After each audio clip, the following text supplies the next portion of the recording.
तुझं चांगलंच होणार. पण कसं ते तुला नाही कळणार. काळ बदलत जाईल, दिवस नक्की उजळेल, पण वाटेत काही जण तुला सोडून जातील.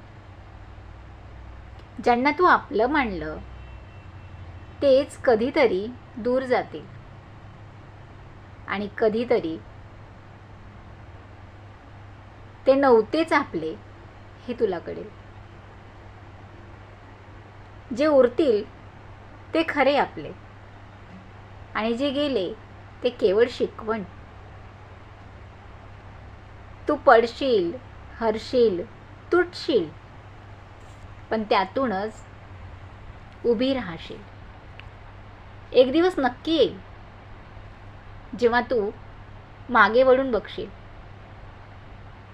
आणि मोठ्या आत्मविश्वासाने म्हणशील, होय, माझं सगळंच चांगलं झालंय आणि पुढेही होणारच.